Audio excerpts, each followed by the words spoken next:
emotions because we walk off the field with a loss, but I don't know if I've ever been more proud of the team. So it's certainly a mixed bag there. Obviously, it was a tale of two halves. We did not play the game we wanted to play in the first half. That's a little bit obvious. We had one first down and we had 14 total plays, and that wasn't all on the quarterback. We felt like we needed to make a change there at halftime. We did. Spencer did a great job, came in, provided some spark. But not only that, we played, we only gave up 6 points in the second half, which gave us a chance to win. But as I just told the team, we needed one more play, and unfortunately we dug too big of a hole there in the first half. We dug a 14-point deficit. So, listen, when I took this job on my first day, I told everybody that we weren't going to lack passion and we weren't going to lack fight and we weren't going to be boring to watch. And I've never seen a group in there fight harder, be more passionate, and certainly that was an exciting second half of football. I wish that we would have duplicated it for two halves. But at halftime, we said, hey, we're going to find out a lot about ourselves and how we're going to respond and, what kind of fight we are, because that's what we've been talking about for these last 5 games in 6 weeks. So, as I just told the group, I have been extremely proud of the way that everybody in the locker room has handled the situation in the last 6 weeks and the last 5 games. And I didn't think I could be any prouder, but I was as proud as I've ever been walking off the field today because that was just an unbelievable fight to the finish, and we were just one play short. So with that said, I'll take some questions. After watching both of them play, like in hindsight, how do you look at your decision to start Jake over Spencer? Yeah, listen, I think Jake's first half comes down to a couple of plays. One, he completes that third down ball to Cedric for a big play, and we're gonna have really good field position, and he gets called back for holding. And that was a huge swing because we got sacked on the next play. So you guys can look it up, but that's like a 40-yard plus swing in the game. And that might change the whole entire half for Jake. And then he had another great throw to MVS. And listen, MVS had a phenomenal game, but MVS drops that over ball that's kind of on the run. And so you take those 2 plays, and if we don't get a holding call, which was suspect, and then if we complete that ball, we might be having a different conversation. I just felt like, and the offensive coaches felt like, we just needed a spark in the second half, and that's why we made that decision. I'm certainly not down on Jake. Listen, we only had 14 plays. They controlled the clock. They controlled the ball. They did all the things that we didn't want them to do coming into this game. And so, like I said earlier, it's not all on Jake. But what would you think that a spark was needed besides Jake, and we only have 14 plays in the first? Well, we had one first down and we had 0 points. So it just, we were kind of reaching there for something. And sometimes, a fresh face in there. I've said this before. Jake and Spencer are very similar players. We need a little. I thought there was a couple plays. Although Jake had some positives. I thought we held the ball a little too long a couple times. Took a couple sacks. It wasn't all on him. It was some of the protection as well. So those are the reasons. Sometimes when you're in one of these games and you're just stale, you're looking for a spark. And we just felt like a change of scenery, a change at the position was the way to go. How do you think the guys responded when it was Spencer? Yeah, as I said at halftime to the offense, we just need the first score to get a little momentum going. Sometimes there's a snowball effect. And so I think, if I'm not mistaken, we had one first down in the first half. We had 16 first downs in the second half. Like I said, a tale of two halves. So it's just really we needed that initial, scoring drive to get a little confidence. When there's a big fat 0 up on there for a while, there's not a lot of confidence going on. And then so once you get that first score, everybody starts feeling like a little bit like on the sideline, like, yeah, we can do it. So that's kind of where we were. The plan was always to go pursue. Listen, I'm not going to sit here and tell you it was predetermined before the game. I just felt like the way the game played out. AK had gone out. He was out for the game. MVS got banged up. We started to lose more offensive weapons. You guys felt the momentum shift there at the end. Listen, I don't regret it whatsoever. I don't think the players regret it. They're all in favor of it. And so I just thought it was the right thing. We managed the clock very well there at the end. I thought the Kendre, Miller ran the ball really well there in the 2-minute, except for maybe the one play, which we didn't block great. We completed that ball to Foster. We got the ball clocked. We got the touchdown.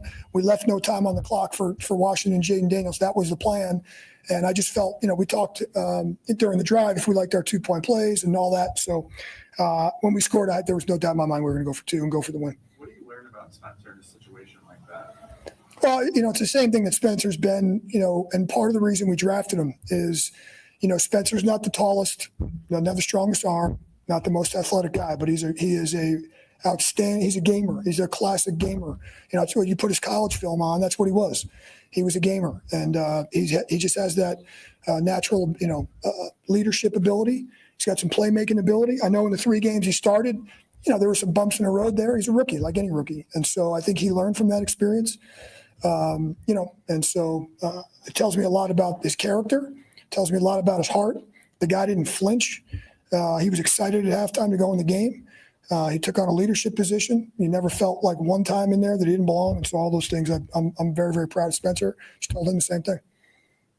How do you think the defense handled Jaden?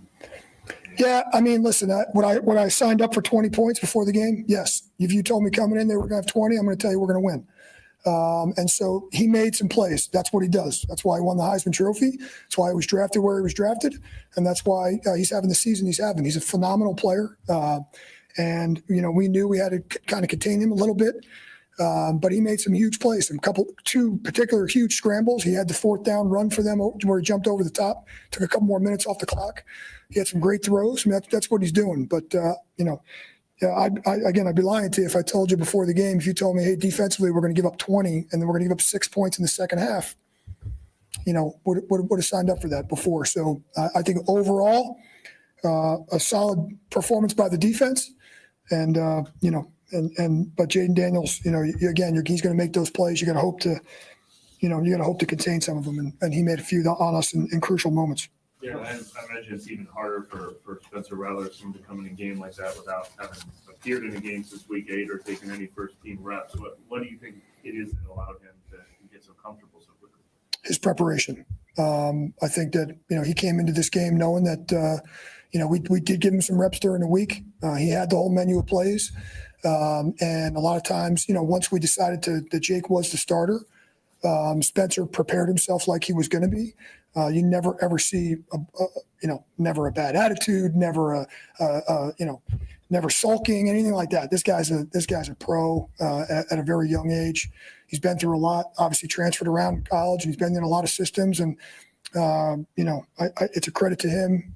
He's a resilient person, and that showed today. So again, ultra proud of him. And is there anything you would point to obviously the team was also struggling to run the ball at all in the first half, had a lot more success in the second half. Was there an adjustment made, just any improved performance? Anything? Well, I mean, listen, we only had 14 plays, and it's hard to grade the body of work in the first half because we had some penalties mixed in there. We had some negative plays mixed in. We got behind the chains. We had third and seemed like third and double sticks a lot of times, and so it's hard to get any. We just got no momentum going there, and so that's kind of where we were in the first half. So, Darren, at the end of the third quarter, what was the discussion with the officials? The field goal getting missed, and then it got totally mismanaged. So. They had the dive and catch. I didn't agree with it at all with the way it was done. So we had the dive and catch, and I wasn't sure. I had the challenge flag in my hand, and I was talking to the sideline official, and I'm looking at the clock, and we're discussing it on the headset about, hey, the quarter's going to end here. They're going to take the quarter. And I got the challenge flag in my hand. I'm trying to figure out and communicate with up top whether or not we're going to challenge the catch or not. And I'm talking to the official, and I'm saying to him, hey, I might challenge this. Hey, the quarter's over, the quarter's over, the quarter's over, the quarter's over, the quarter's over for about 4 or 5 seconds. They let the play go. He misses the field goal. So whoever's in charge of shutting the play down, they obviously let the play go on. And so the explanation I got is it's a replay assist situation. The play shouldn't have been run because the clocks were at 0. The clocks were at 0. The clocks were definitely at 0. The quarter was over, but the officials missed that, and that's why the play was allowed to go on. That's where my gripe is. The play should not have been allowed to go on. They gave the field goal kicker basically a freebie. They gave him the miss hit, and so I've been coaching kickers for 30 years. You give a guy a warm-up shot, he's got a pretty good shot of making the second one. The success rate goes through the roof when your guy gets a second chance. So that's where my gripe was, is that it was a game management from the officials, operations. I'll let the league handle it, but I hope that everybody else gets held accountable in this league. I hope that the people that mismanaged it, I can hold accountable too, because it was completely mishandled. You obviously disagreed with the call against Peyton Turner as well. Did you ever get another look at the replay? What made you think I did disagree with that? They caught that on camera. Yeah, I disagreed. You guys saw the play, so yeah, I'm skating on thin ice as it is. So I'm gonna bite my shame. That's 7 points in the game because it was a 1 point game. So it's a shame that 7 points in the game come down to a penalty on a field goal block and a quarter that was over and they let the play go. That's just a shame. So that's not a criticism. It's a shame. What was the penalty that they called? The explanation that I got is that Peyton Turner crossed over the long snapper and his back leg brushed the head of the long snapper. That's the explanation that I got. So, the long snapper is a defenseless player. There's no doubt about that. If anybody is in favor of that, it's me as a special teams background guy. But they said that, they showed the replay briefly. I'm going to have to go watch it. I'll come up with an opinion for myself. But that's on the replay that I saw. That's not really what I saw. So. Just so that we know, with the quarter ending after that missed field goal, were you still able to challenge that play if you wanted to, the catch beforehand, or when the you no longer allowed to challenge? No, since that field goal was technically a no play, then I would have been able to challenge it. We saw multiple views, and the feeling I got from the guys that are in charge of that up top is that there was no clear view that was not a catch. So I saw the play on the big board. I didn't really see a great angle, but there was multiple angles, and our guys that handled the game management stuff and the replay stuff felt like there wasn't enough to overturn that. So. Derek asked for the protocol. Yeah, I'm not going to get into there. Derek's still on the injury list. He obviously was inactive today. He's still out right now, so I'm not going to, he's going to be listed still with the same injuries. Yeah, I'm not going to get into all the details on that. So he didn't have a practice. But that's it. What was the instant review on the 2-point conversion play, the decision to go with that play call, how close it came or whatever it is? Yeah, I mean, every game you have a couple of a few 2-point plays up on the menu. I just felt like the Clint and the offensive staff felt like that was our best call. Listen, didn't work out. Is what it is. So phenomenal drive getting down there and phenomenal drive getting us in a position to win the game. But unfortunately, we didn't execute that last one. Am I rolling him out? I'm sorry. I think that's where he initially kind of felt something.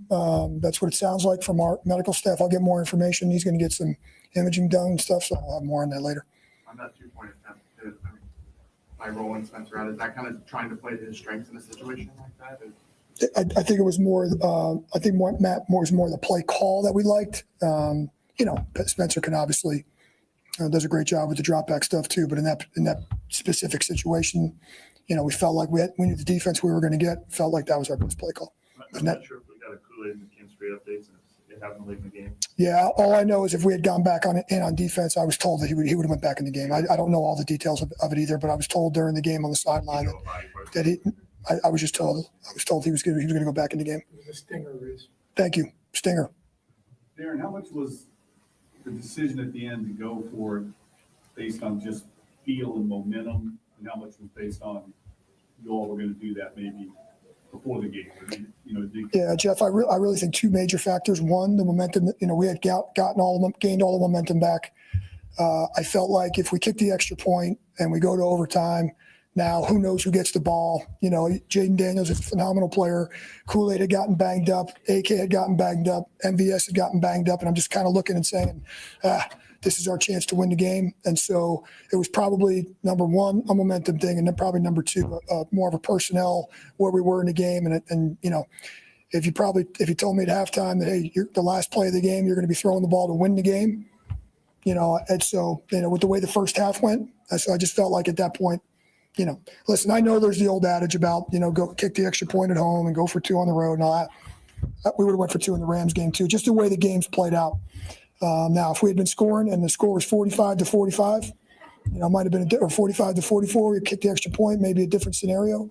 But just with where we were, I just felt like it was the right call. I don't regret it. When you took the job, that you're going to be aggressive. That's the way you are naturally. I mean, does that feed into the same mentality you want to show your players? I think so. I don't think there's a guy in the locker room that regrets that we went for two. There's not one guy in there that didn't want to do that. The whole sideline, believe me, there was plenty of opinions.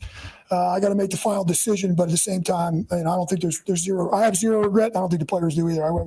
We were in a position the last play to win it. We got one play from the 2-yard line to go win the game. And with all that momentum, I just thought it was the right call. So you spoke last week about sort of the clean slate for guys like Kendre Miller. Yeah. 2 weeks in a row, he's had nice days. What have you seen from him? I'm extremely proud of Kendre. I'm really proud of Kendre because of the way he's handled the last couple of weeks. He's kind of just tried to block out all the outside noise and work hard, work on the things that he needs to work on: ball security, and pass protection, and the mental. He did have one mental in the game earlier in the game. I kind of got on him because we had to burn a timeout because we were in the wrong formation. But listen, his whole thing, Kendre's whole thing is if he can stay healthy and if he can be consistent with, the week-to-week game plan, you see the player that he showed the last 2 weeks what he's capable of. And I still think there's just so much football out there for that guy. So, he's a guy I'm rooting for because I just think he's got a brilliant career ahead of him if he can take care of those two things. Yeah, I don't know. We got the extra day. Let's kind of see. Let's see where Derek is. Hopefully, an extra day helps his hand. Maybe heal a little bit more, and we'll kind of see if he's got function and that kind of stuff. But we'll reevaluate that. I mean, certainly Spencer just came off a really good second half here, so we'll certainly take that into account. But I don't want to make any proclamations yet. We got the extra day off, and we'll kind of see where everybody's at. So, anything else, Coach? Appreciate it, guys. Thank you. Thank you for listening to my daddy's podcast. Please subscribe to our channel. Hey, don't let these tears fool you. It's all dog around this mug. I'm good.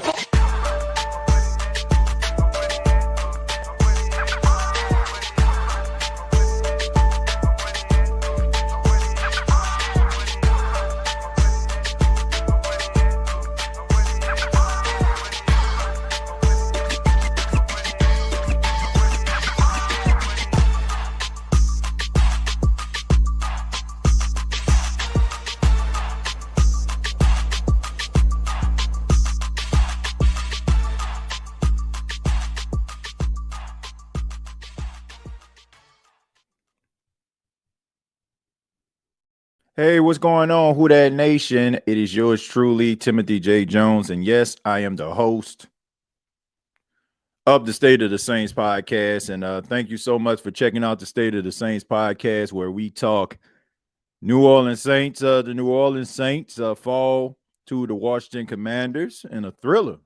Surprisingly, became a thriller in the second half, but they lose 20-19. The New Orleans Saints now fall to 5-9.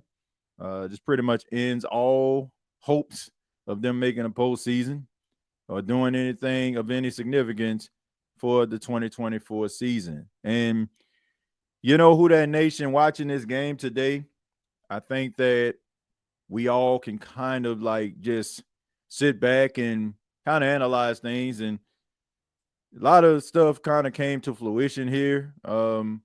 A lot of things that we talked about, things that we have addressed, debates that we've had, kind of been put to bed. Spencer Rattler is the better quarterback. Jake Haener had an opportunity. Jake Haener had the opportunity to go into the game, and in my opinion, went into the game with a much better situation than Spencer Rattler. When Spencer Rattler was the quarterback, the starting quarterback, when Derek Carr went down earlier in the season, the Saints didn't have their offensive linemen. They were missing like 3 of those offensive linemen. Like he wasn't, he didn't have like a couple weapons at his disposal. And the Saints wanted him to go into the game and basically turn water into wine here, and he couldn't do it. And a lot of people kind of wrote him off and said, oh, you know what, he's not the future. Maybe the Saints need to take a look at a different situation and this, that, and the third. But, he ended up getting benched in one of those games, and in come Jake Haener.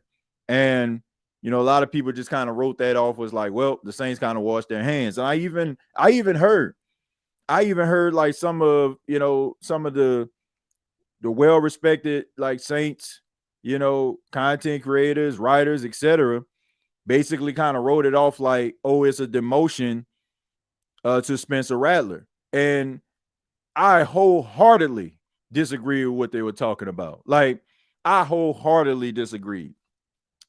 This was one of those situations where I agreed with the New Orleans Saints. You had a sample size of what you saw from Spencer Rattler. You got enough, right? If you're a good coach, you know what the heck you're doing. You know what the deal is. What a guy's strengths and weaknesses are. You know when a pass was not a guy's fault. You know what he needs to do to improve. So they know if Spencer Rattler has something or not. So there's no need for you to go back out here, to try to prove something to Joe Blow off the street, that may not know football besides what they watching on television, wins and losses. So you already knew what you had in Spencer Rattler, and can you build on that? What you needed to see was what you had in Jake Haener. And Jake Haener, once again, he had a better scenario, a better case scenario than Spencer Rattler did. And he wet the bed. And I don't have any issues with Jake Haener at all. I don't. I have no problems with Jake Haener whatsoever. I like Jake Haener. I think that he works hard. I told you I think that he knows football. I've said this on countless occasions. I think he knows the game. It would not surprise me at all if Jake Haener, once his football life is over, that he doesn't transition to coaching and becomes a really good coordinator or head coach somewhere, because he is a savant. Now, it's one thing to be able to grasp the concept and understand what you're actually seeing. It's another thing to execute it. Jake Haener looked small out there. Jake Haener looked nervous out there. Looked like he had happy feet. Looked like it remind me of, I don't know if y'all ever seen that movie, with the tap dancing penguin out there. Yeah, y'all know what I'm talking about. I think he called Rio, right? The tap dancing penguin. That's how he looked out there, man. He was small, he was short, he was tapping all around the place, stumbling all over himself, tripping on the ground, making the sacks much easier for the Washington Commanders defensive players. It was just a bad look, man. And, he was sulking on the sidelines a little bit. Looked like he was a little bit upset, but you have nobody to blame but yourself. You had an opportunity to show somebody, to show the team that they may need to consider you as the future of this franchise, and you failed. It's just that plain and simple. And, credit to Darren Rizzi, trying to keep the morale high, trying to build the guy up. But I think it's pretty much safe to say, man, that what you have in Jake Haener is a guy that's just, a lifetime backup. Yeah, I mean, I think that, he'll be able to play in the league and maybe go to a better scenario where, he can actually grasp the concept, and maybe they have some better coaching, some better, offensive line that maybe he can actually, do something with. But Jake Haener will never, ever be a starting quarterback in the National Football League. But when you look at Spencer Rattler, there is something there. Like you can see that Spencer Rattler has some untapped potential. I would like to see the New Orleans Saints, if they're going to keep him around, find somebody that can be able to tap into said potential and really see what this guy has. And it also gives you a level of optimism for the future. Like, if I've already said this, so I apologize for those that may have checked out the halftime show. If the New Orleans Saints are going to get themselves out of this situation, they got to move on from Derek Carr. You got to get Derek Carr up out of here. You got to be able to eat some of these contracts. And I'm okay. Like, seriously, I don't know where the Saints are picking right now. According to, let me go and take a look at Tankathon real quick.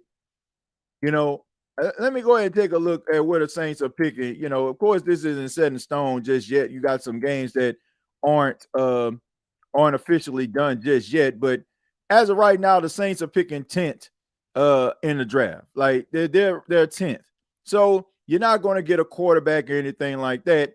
So I wouldn't have an issue with the Saints drafting an offensive lineman, getting a guard. like somebody that can go alongside Talese Fuaga, you know, be able to build on this offensive line, have your offense basically led by your running attack, and maybe utilizing somebody like Spencer Rattler, you know, and being that guy and give him, you know, that opportunity. Because, you know, you got some people throwing around, you know, Sam Darnold and all that kind of stuff. Look, let me make something clear. I don't want to go through this situation again. And to be honest with you, need to shit you. I don't want to vet. Like, I do not want the Saints to be sitting up here trying to find a quarterback in the classifieds or the yellow pages up in this thing. Like, we have to come to grips. Like, stop thinking about yourself. Like, stop being so selfish about the situation. You got to think about this thing long term. Some of us, I don't want to have to subject myself to watching this. Bruh, you're going to find yourself in the same situation. You're going to find yourself with the same problem if you do not address it. What people are doing by talking about these veteran quarterbacks is no different than what you are criticizing Mickey Loomis of doing, which is kicking the can down the road. If you're not going to find a backup quarterback that is going to be your next Drew Brees, don't waste your time. You might as well go with the young guy.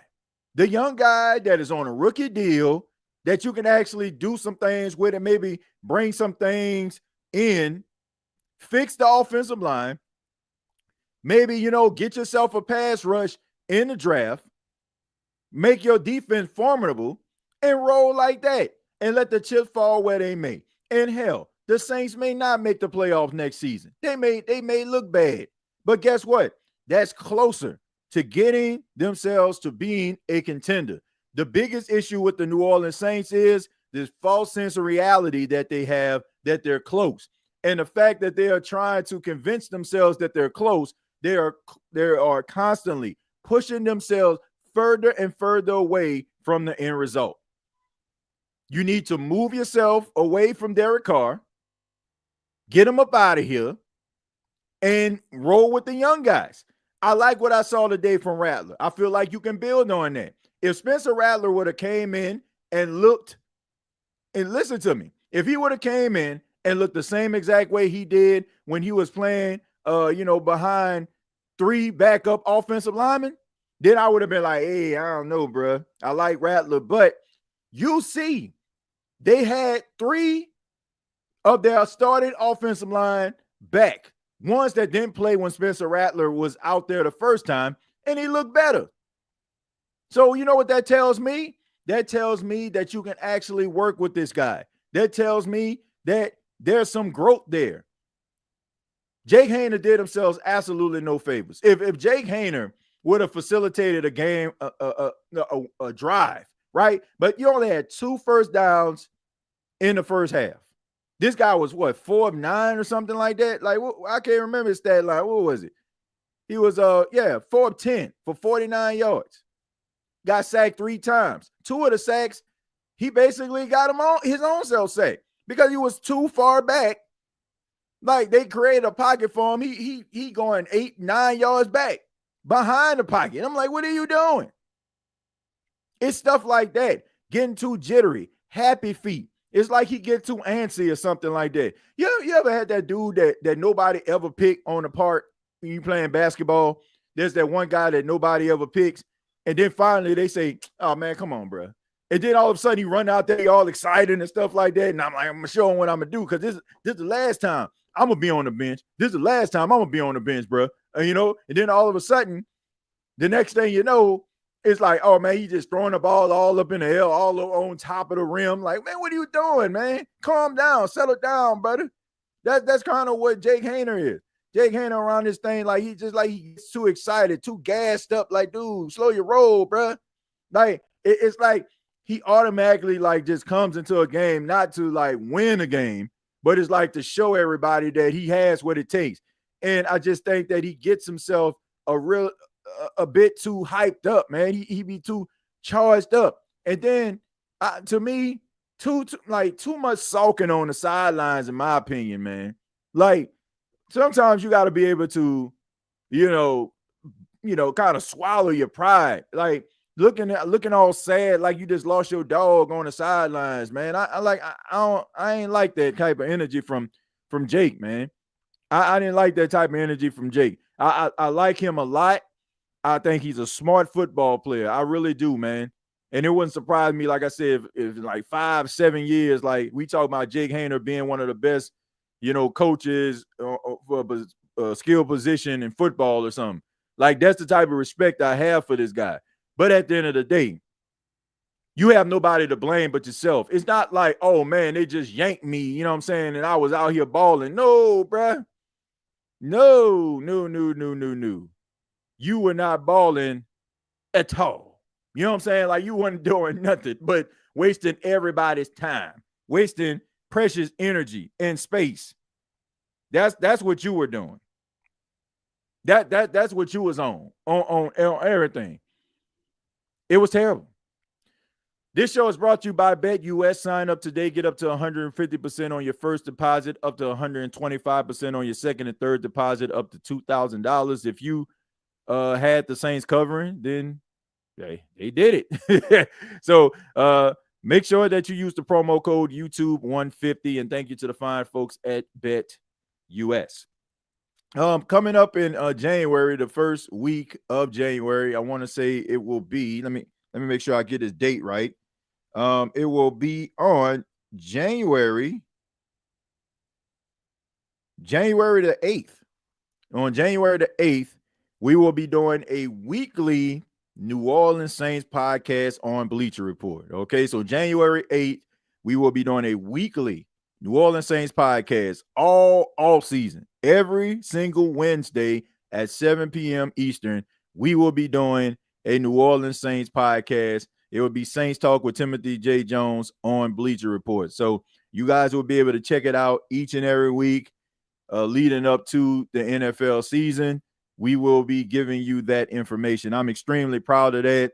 That Bleacher Report has given me the opportunity to be able to have a weekly show on that platform.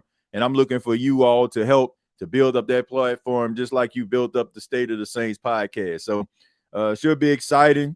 Talking about some of the Saints offseason moves, being able to like go to some of these events and stuff like that. So, keep it locked right here to the State of the Saints podcast for all your up-to-date information pertaining to the New Orleans Saints and checking out Bleacher Report. This isn't going to be a long podcast, folks. I apologize. I got some work I got to do afterwards that is extremely important. I'm going to, maybe answer a few questions. But, I'll make sure on tomorrow we'll have our final thoughts episode. I'll make sure that I pencil in enough time to be able to get everybody's questions and comments in there. And we'll be able to kind of expound a little bit more on what's going on. But some things that are extremely important I got to work on after this show. Says, I hope AK heals up. I did like seeing what I saw from Kendrick today. Him and Kamara can be a force for the run game as long as injuries stay out of the way. Yeah, I agree. I still think the Saints need themselves a big body receiver.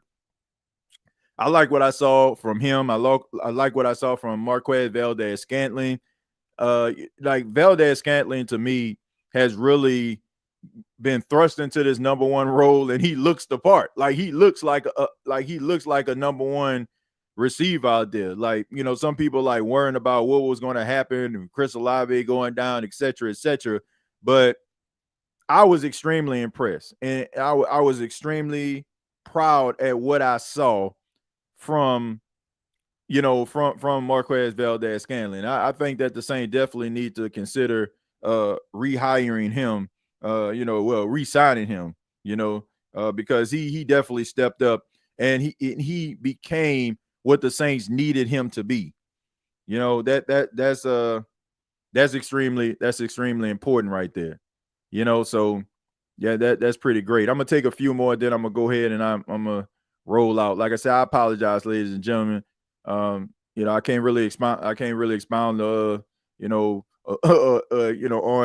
the show as long as I want to, but it's radio station related, folks. TJ, you was repping at the bowl game yesterday, good brother, big respect. Yeah, man. Shouts out to you, Red Swarm. Not necessarily repping, man. I try to be impartial when it comes to my, me being a part of the media. I ain't want to show no favoritism, man.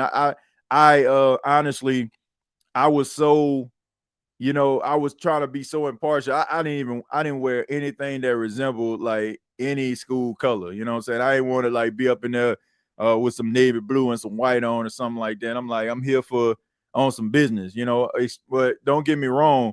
When Jackson State won the Celebration Bowl, your boy was happy. You know what I'm saying? Like, I ain't gonna lie about that. Your boy was extremely excited about that, but I wanted to make sure that I called it right down the middle, man. And I enjoy like talking to both sides, of the coin.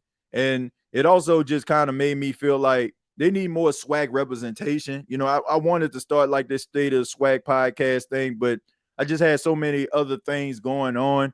I couldn't really get the momentum that I wanted because I couldn't really focus in on it. But, that is something that I definitely want to kind of circle back on because, I think the swag needs a voice. And it was great to be able to go out there and represent, for a respected brand and, be able to cover the game because I feel like it needed to have a light, that was shed on it because there's a lot of really talented guys out there. But I did like what I saw from the offense. Kendre Miller, Marquez Valdez-Scantling, Spencer Rattler. I think that he showed poise in the pocket. I think that he showed a level of energy that was needed from the New Orleans Saints. I definitely feel like you got yourself something. Let's see, that bag we gave Wilson, we could have gave that to Marquez Valdez-Scantling. Yeah, look, I think that Marquez Valdez-Scantling definitely should get an extension by the New Orleans Saints. But I also feel like the New Orleans Saints may need to roll in a different direction when it comes to some of these players on the team. I think that a lot of these players were, really good during a time where we needed them to be. But it's time to move on. It's time to move on, man. I think Chase should be kept. I don't think he wants to, though. Nah, I will move on from Chase Young. I think that he was motivated today because it was the team that drafted him. You wanted to go out there and you wanted to make sure that you put forth the best effort possible, especially when a team kind of gives up on you, say you ain't worth being extended. So of course you're gonna have a level of energy that he ain't had. But when I look at that type of stuff, it just makes me even more angry and frustrated because my thing is, where the hell has this been in some of these games where we needed you, right? It shouldn't have to be an incentive here. It kind of just makes me feel, man, you had this inside of you the whole time. What the heck is going on? And why haven't we seen this? Why hasn't this been utilized? So shouldn't have to take on your former team to try to rub it in their face. You could have been doing that by going out there, putting forth this type of effort consistently, and maybe the defense would be more formidable than it has been over the last couple of weeks. Red Swan said, when I say repping, I mean doing big things in sports media as a black man. You and Steve Weiss, who I'm a fan of his work. Respect. Yeah, man. Shouts out to Steve Weiss, man. Steve Weiss is a friend of the show. Steve Weiss has been on this podcast on several occasions, man. I just thought it was insane that the fact that you go up to him and you see him, he knows who you are, but it just Mr. Weiss is such a wonderful person, man. Like where he is right now in the sports world, like he's one of the top, people, when it comes to like sports media, NFL media, and for him to like be as gracious as he is with his time and be so kind, like I never feel like when it comes to like him, it's like, like some people just be talking to you, like when they on a certain status, like they just be talking to you and like, but it feels like he really like is in tune and with what you're saying. And he really tries to like put a perspective on it. And he never feel like, he trying to rush you away or something but like, I have so much respect for him. And, he loves the podcast and he always has like something encouraging to say. So, man, it's great to see people that you see on television and seeing, just imagine somebody that you looked up to and then you meet them and then they not depart. But meeting meeting Steve Weiss in person, and being able to interview him. I mean, it's been a great honor to do so. I'm gonna go ahead and read the stats, and like I said, we're gonna go ahead and get up out of here. But once again, we'll have a longer final thoughts episode on tomorrow, and I'll be able to get to everybody. Spencer Rattler was 10 of 21, 135 yards and a touchdown. Jake Haener 4 of 10 for 49 yards, no touchdowns, 1 pick. Cedric Wilson. Well, that was Cedric Wilson that threw that pass. Okay, I thought that was Valdez Scanlon. Cedric Wilson got a little arm on him. He was 1-on-1, 21 yards and a touchdown. So Jake Haener. So Cedric Wilson, he had a touchdown pass before Jake Haener did. Kendre Miller, 9 carries for 46 yards, ran the ball well, 5.1 average. Alvin, 5 carries for 12 yards, 2.4 yard average. Jake Haener, 1 carry for 7 yards. Valdez Scanlon, 1 carry for 4 yards. Valdez Scanlon also had 2 catches for 64 yards. Alvin, 4 catches for 58. Foster Monroe, 4 catches for 39 and a touchdown. Dante Pettis, 2 catches for 24 yards. 2 catches and 12 yards for Juwan Johnson. Kevin Austin, 1 catch for 8 yards. I'm going to say this. For those that may not check out Bleacher Report, number one, I had no problem with Darren Rizzi going for 2. None whatsoever. I thought that was a really good idea. Look, it will build some energy, build some momentum. You're not going to make the playoffs. Look, everything basically that's worth fighting for is almost behind you. Look, might as well go out there and try to knock off a team that you shouldn't have, right? I like the play. I feel like Juwan Johnson, that was kind of on him, man. I thought that Spencer Rattler put the ball where it needed to be. You also had Kevin Austin open in the back of the end zone, but looking at that play, I don't know if he was open. I don't. I feel like the guy, the safety that was behind Juwan Johnson, he had an eye on Kevin Austin. And when he seen the ball in the air, he kind of, man, was that fire move? What a catch by fire move. But anyway, I feel like, he was spying on Kevin Austin. And, when the ball went in the air, he kind of shot towards Juwan Johnson. So I think that if he would have probably threw that ball at Kevin Austin, it probably would have been an interception. But I like the play. I'm not mad at it at all. I just feel like maybe Juwan Johnson should have helped out his quarterback just a little bit. I wasn't really a fan of the play call in the first place. I feel like you should have went with Kendre Miller, maybe ran the ball. If you can't get the yards, then it is what it is. But I like that. I like the energy that they was actually coming with. I don't have any issue with that at all. All right, you wasn't playing for much anyway. Might as well try to get yourself some victories and put yourself in a position you shouldn't be in. Demario Davis had 14 tackles. Will Harris had 9. Ugo Amadi was 7. Pete Warner was 7. Kool-Aid McKinstry was 6, along with Cam Jordan, who had 6 and 2 sacks. Carl Granderson, 6 tackles, 1 sack. Tyrann Mathieu was 6 tackles. Alontae Taylor, to me, had a rough game. There was some plays that, it was just, he was just blowing. Like, it was just like, if there wasn't an issue when it comes to the hookup between Terry McLaurin and Jaden Daniels, Terry McLaurin might have had 200 yards in this game. But there were a lot of blown coverages, by Alontae Taylor in this game. Like, I was very disappointed in what I seen out of Alontae. Not one of his best showings. You have Colin Sanders with 4. Chase Young had 3 tackles, 2 sacks. Jamar Jean-Charles, who came in the game in absence of Kool-Aid McKinstry. Jaden Daniels decided to pick on him. And he had a pass deflection, man. You did not give up the big play. Peyton Turner with 3 tackles. John Ridgway with 2. Jalen Ford with 2. Nate Shepard with 2. Jordan Howden with 2. Brian Brzee with 2. You also have Willie Gay, Alvin Kamara, Adam Prentice, Rico Payton, and Isaiah Foskey, all with 1 tackle. So those are your stats for your New Orleans Saints. As far as the team stats, the Saints on third down, they were 3 of 11 for the game. The Washington Commanders were 9 of 17. Saints were 1 of 1 on fourth down, and so were the the Washington Commanders. Total plays 74 for the Commanders, 51 for the Saints.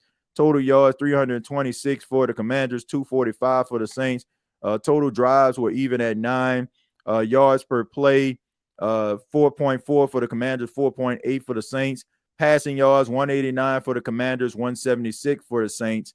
Rushing yards 137 for the Commanders, 69 for the Saints. Red zone 2 of 3 in the red zone for the Commanders, 1 of 2 for the Saints. So and this is the biggest discrepancy here. The time of possession.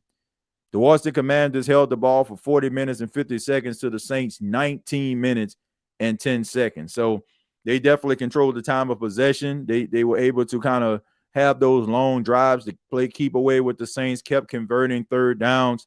So that kind of helped them in the end. There were also some things that worked. The fact that you actually had a field goal that was made by the Commanders. They ended up taking that off the board because they called a personal foul penalty on Peyton Turner, gave the Washington Commanders a second chance, and that kind of hurt the New Orleans Saints in that way, right? Because, if they would have just had 3, Saints would have got the ball back, probably wouldn't have scored the way Jake Haener was playing, but the defense had, they played pretty formidable. So, and you think about the score there. So those 3 points really meant a lot when it comes to this game. That we would have been talking about 20-17, or 19-17 for the New Orleans Saints. So there you go right there. But my final thought as far as this game, shouts out to Spencer Rattler showing some guts out there, some toughness coming in, providing that spark in the second half. Shouts out to Darren Rizzi, who wanted to go for the win, then try to just kick a field goal, go into overtime, especially from what you've seen from Jaden Daniels. I don't think the Saints would have won that football game if they would have went into overtime. It's just me. Jaden Daniels was cooking. He had a high completion percentage. There were 2 deep passes that were not his fault. Terry McLaurin drops one, and you had another one that he should have caught. So outside of that, he would have been around 90% completion percentage around this thing. So something crazy like that. So they wouldn't have got the ball back. He would have scored. So shouts out to Darren Rizzi trying to give the team something. Also the defensive line, getting pressure on Jaden Daniels. That was pretty impressive, especially when you look at the fact that they struggle against some of those mobile quarterbacks. Now, I'm still not excited about the fact that they gave up 23 yards on a 3rd and 14. Come on, man. You got to get the dude down on the ground. It's not like we talking about Cam Newton here. Jaden Daniels looked like he about 202 pounds soaking wet around this thing. He's a small guy. But, there was a couple of times where he showed his strength. I want to say one, I don't know if that was Carl Granderson or somebody had him in the backfield and he broke off the tackle.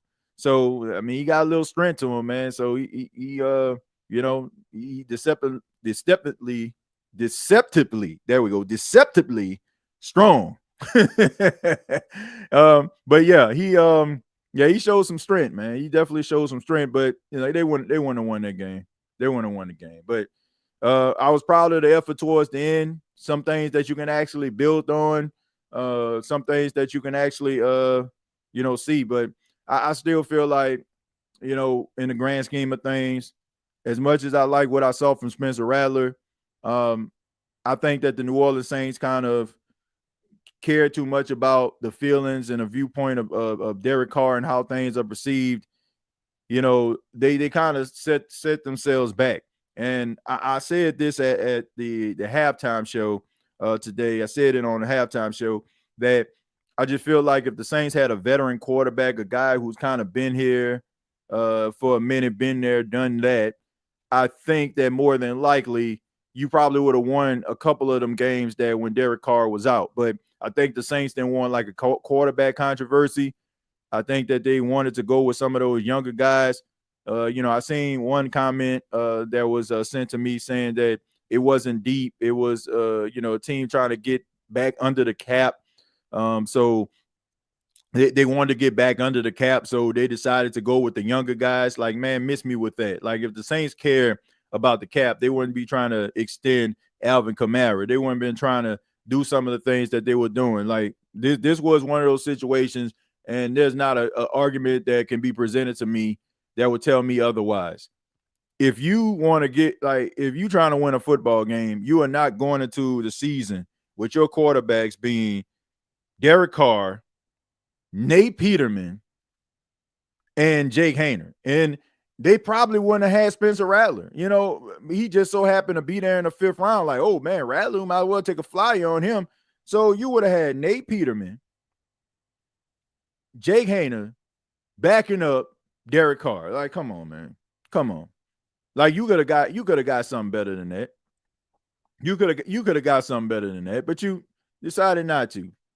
And to me, I just think that they were just trying to feed Derek Carr's ego. You're our guy, Derek. You're our guy. You know? Said, what's up with the Ben DiNucci? Like, man, he was just there for, for depth purposes or whatever. That's all he was there for. So, but thank you all so much for checking out the State of the Saints podcast. Really do appreciate it. Please subscribe to the channel. Hit that like button if you enjoy the State of the Saints podcast and all of its content here. Be sure that you check out BETUS. You can sign up, get up to 150% on your first deposit, up to 125% on your second and third deposit, up to $2,000. Use the promo code YouTube150. Have a good morning, noon, night, whenever you're checking out this podcast. And also, I got to mention too, follow me on X and Blue Sky under the same username, TJAY Jones 8. TJAY Jones 8.